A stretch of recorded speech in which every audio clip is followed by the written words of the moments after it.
मैं एक याचिकाकर्ता भी रहा हूं इस मामले में। तो आज माननीय उच्चतम न्यायालय का जो अंतरिम राहत का आदेश है, उस पर मैं माननीय उच्चतम न्यायालय का शुक्रिया भी अदा करता हूं और राहत की सांस भी लेता हूं कि वक्फ कानूनों में जो संविधान विरोधी संशोधन किए गए थे, उस पर आज माननीय उच्चतम न्यायालय ने कई सारे बिंदु हैं जिस पर रोक लगाई है अगले आदेश तक।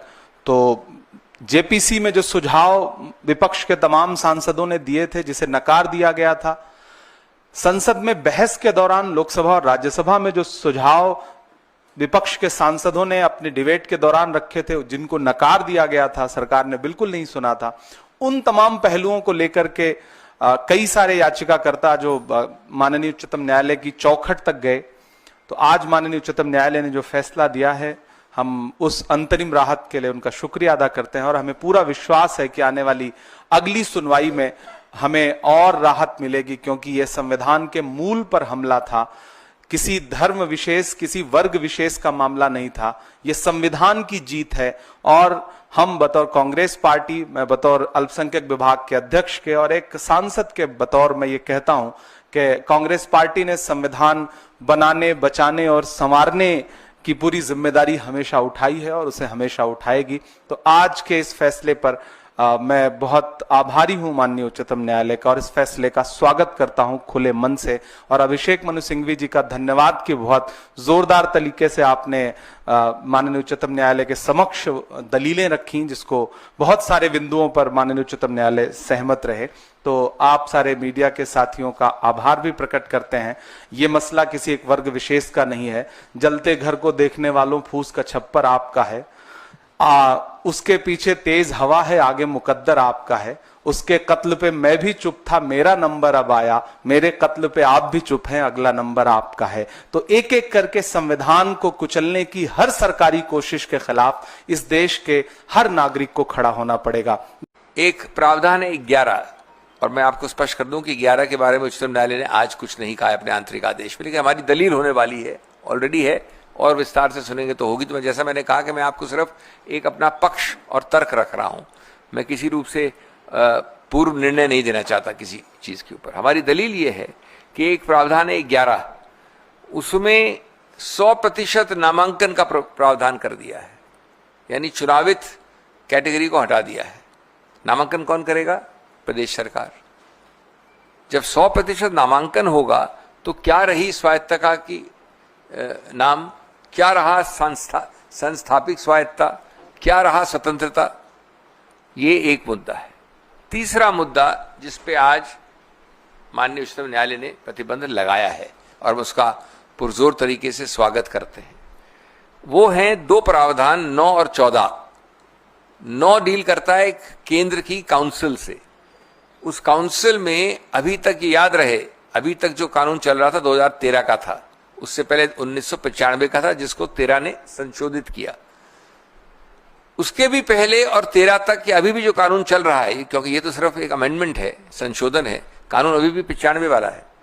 हमेशा पूर्णतया 100% मुसलमान ही वक्फ पे रह सकते थे और इसमें कोई ऐसे आश्चर्य की बात नहीं है। हमने पार्लियामेंट में और बाहर भी कई आपको उदाहरण दिए। कर्नाटक का Hindu religious act, Jagannath temple का, माता वैष्णो देवी का, इधर अपने तिरुपति का, काशी विश्वनाथ का, सिख गुरुद्वारा एक्ट, कई हैं जिसमें ये बड़ा स्पष्ट है कि सिर्फ उसी समुदाय, उसी धार्मिक वर्ग के लोग ही उसका संचालन कर सकते हैं और ये स्वाभाविक है, इसमें कोई नई बात नहीं है। तो ये 2 प्रावधान हैं 9 और 14।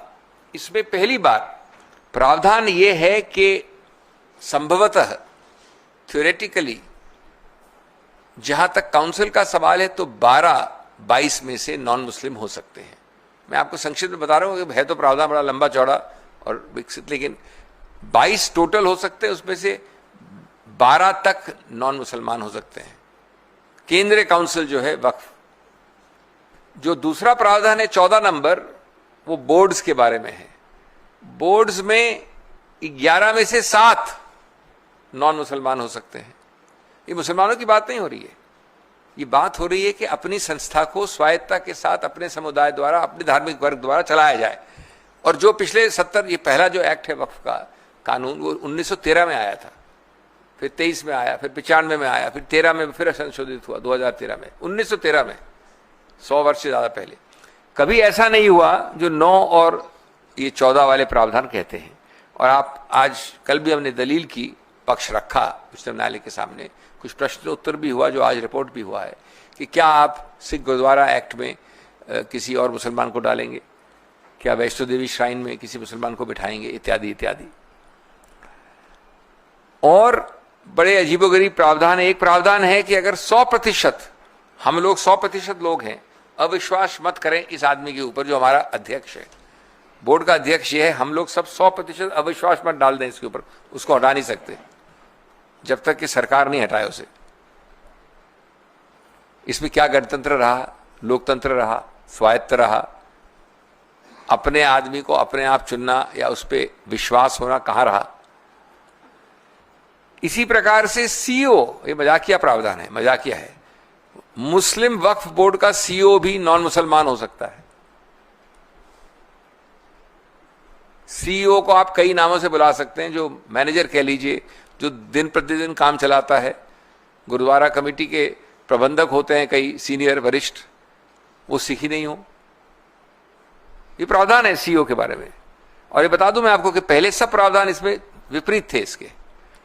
एक सबसे महत्वपूर्ण प्रावधान, तो अभी तक जितना मैंने बोला उसमें 2 मामलों में उच्चतम न्यायालय ने प्रतिबंध लगाया है। आज अभी तक जितना मैंने बोला उस पर बात कर रहा हूं, 9 पे और 14 पे। और कहा है कि 9 और 14 की जो आज की स्थिति है, अस्तित्व है, उसको आप अगली तारीख तक या आगे तक, जब तक की अनुमति नहीं आए कोर्ट की या बदलाव नहीं आए इस आंतरिक आदेश में, तब तक आप उनके अस्तित्व को नहीं बदल सकते।